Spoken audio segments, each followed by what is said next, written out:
Hey, we are rapidly approaching the end times for this season, with only a handful of episodes left. One more until the final battle, then a few more to wrap up the last two plot lines of Lugh's life. We'll have some time jumps after the final battle, but effectively Lugh will remain the same. But who else will? Questions for another time. Let's see what the Dagda had to say. Previously, on Goddessy. Having secured the Morrigan's involvement in the final battle, Lugh has been given permission to take part in the skirmish battles with the Fomorians as both sides gather their forces. Samhain has come and gone. Now the only thing that remains is waiting on the Dagda's return, with the name of the location and the timing of the final battle. But when shall he return?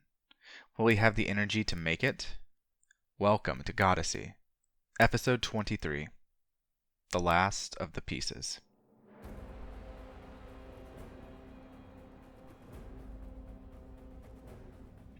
The spear sailed through their ranks, slaying 5, 10, 15, 20 Fomorians in half as many seconds.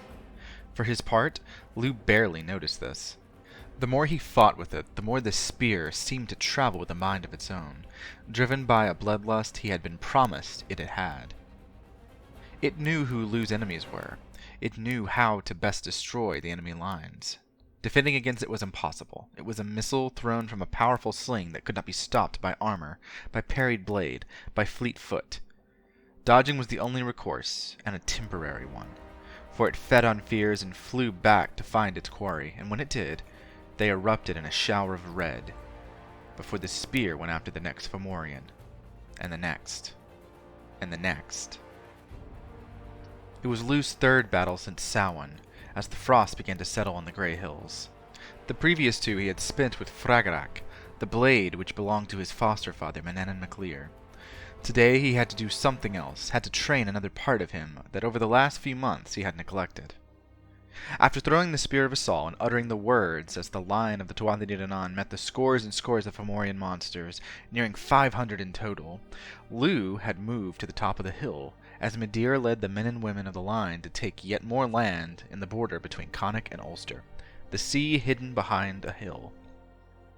Taking out his foster father's sling, a gift he had been given from his time in Tir na Nog, Lugh took a stone from the ground and placed it between the knots, before letting it spin beside him. The spinning created a strange sound, a kind of gyrating noise Lugh did not recall it making as a child. But he was larger now, stronger, more precise with his aim. A skill he had to perfect, for in the coming battle it might save his life. It might save many lives, for that matter. Spinning the sling, he flung the rock at the Fomorian at the back, commanding the monstrous forces. Largely humanoid with an additional arm coming out of his side, the stone caught him in the skull, hitting a vein and causing it to burst as the Fomorian commander fell to the ground, dead, before landing. His compatriots, all shocked at his death, all pointed to Lugh and began sounding horns and drums, calling for retreat. Was this all he was going to get?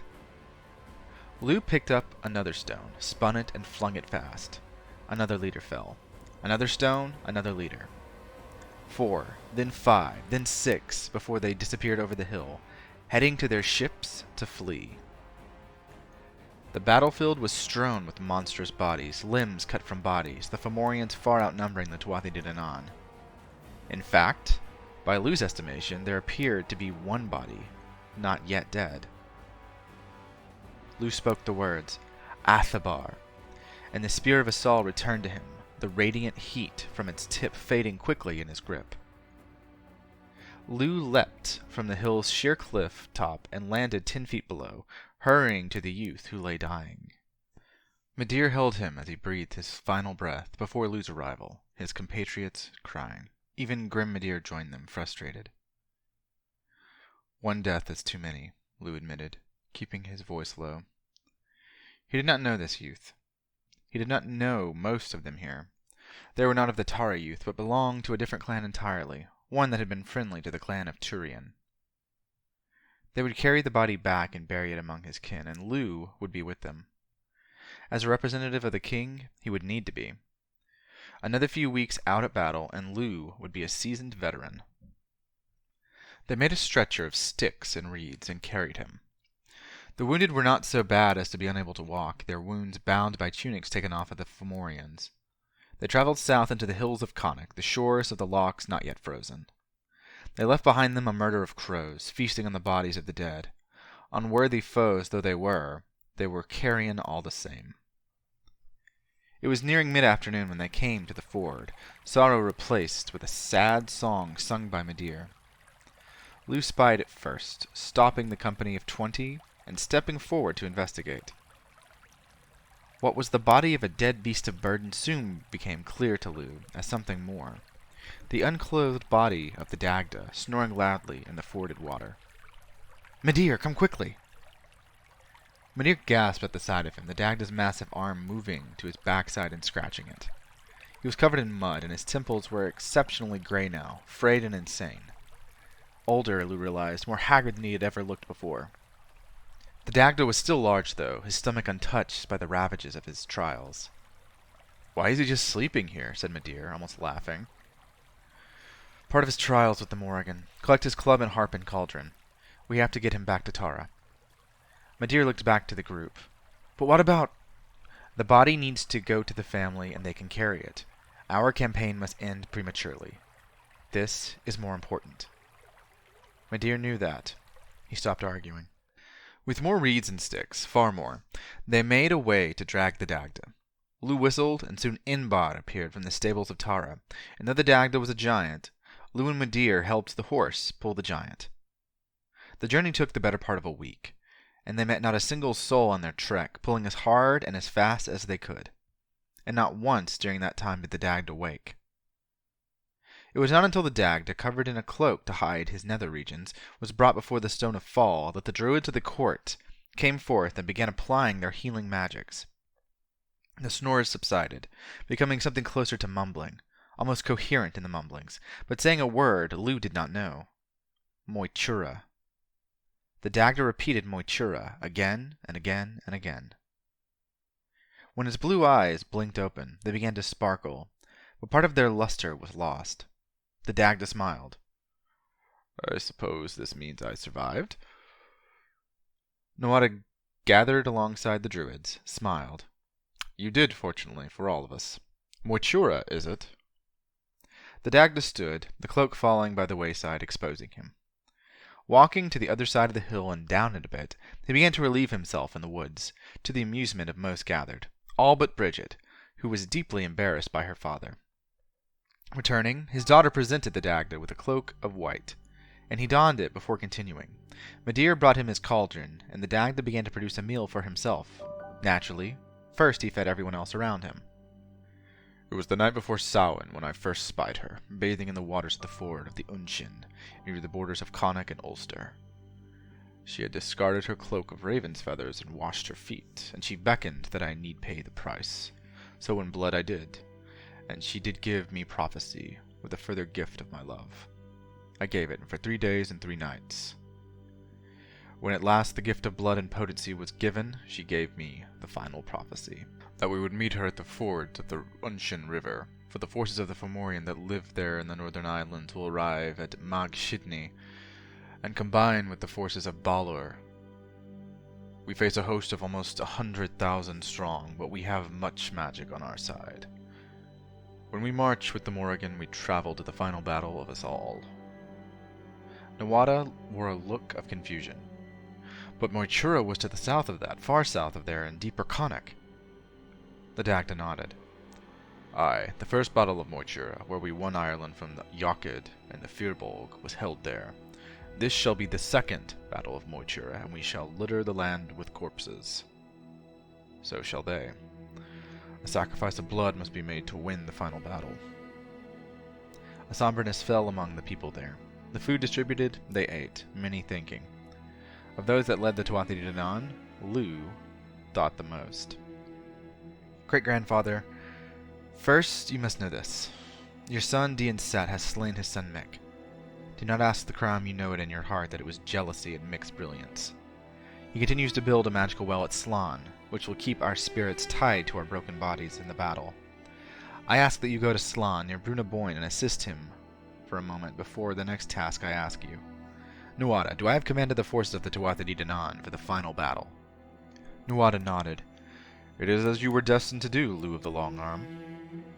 Lugh looked to Midir and Ogma. And how many forces are in total do we have? Ogma spoke, knowing the answer.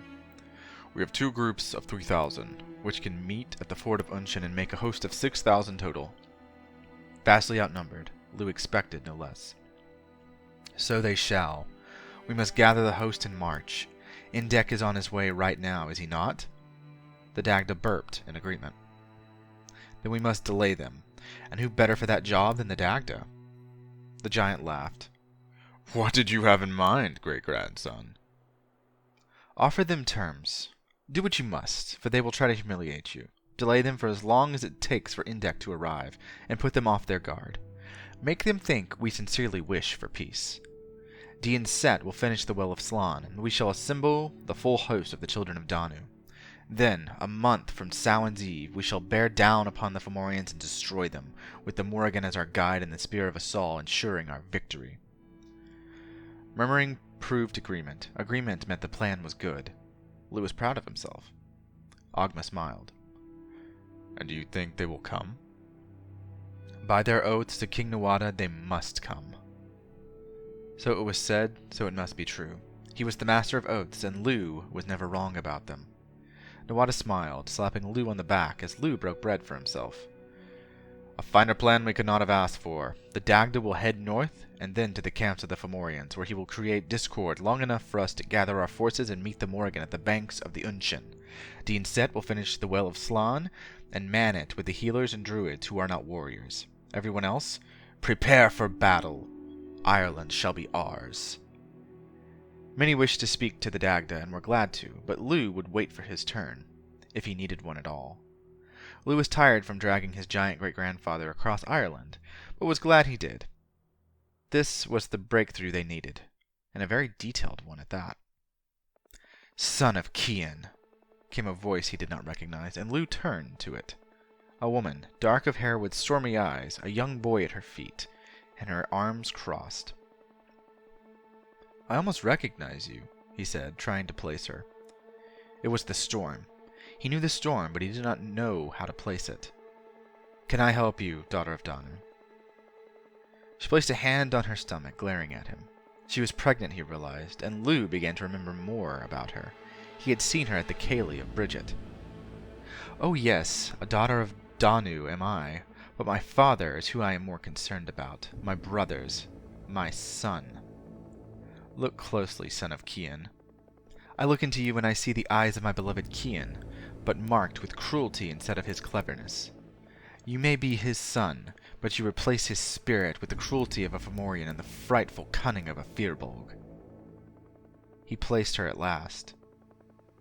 You were the daughter of Turian, the one my father was said to have ruined for marriage, dishonored, whatever their favorite term was. We never cared what they said of us. Ikar understood, but even if Ikarba and Brian and father never did, I loved your father. I was never allowed to marry him, for father believed Cian was beneath our station, but none the less. Here we are, the blood feud almost come to a close, yet it is not, Lugh. Cian is dead, and for his death you killed my brothers and my father, who died of a broken heart. The clan of Turian is destroyed, in name, not in spirit, nor in rage. I loved your father, but I loved my brothers too. When this is over, when all of this is over, you will never be free of us. Have us hide in the hills, I care not. You will never be free of the blood of Turian, and that storm will overcome you. She smiled and said no more. Turning, the child followed her, looking at Lugh with Turian's dark hair but familiar eyes he had only seen in his own reflection. Ogma Midir came to him, placing a hand on both shoulders and pulling him back. For the Dagda's presence had led to a revel, a party the likes of which had not been held since Nuada's crowning and the singing of the Stone of Fall. Yet despite the festivities, Lugh had a dark sense that she was right. He would never be free of his crime, no matter how dead the Fomorians or how appeased the fair folk were. Lugh would never be free.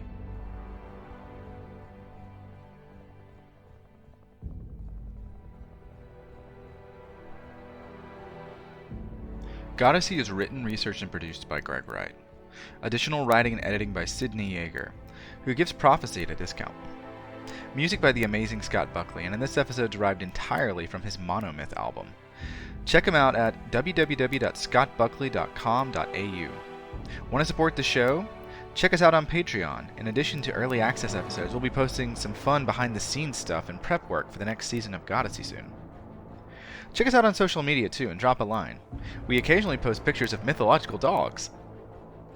Goddessy updates every Monday. See you next week.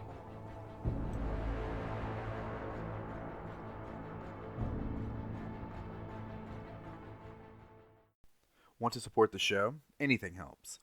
Be sure to like this video and subscribe to our YouTube channel to see more seasons of Goddessy. Want to support the show further? Check us out on Patreon and Ko-fi for blogs, articles, and general musings. We appreciate you.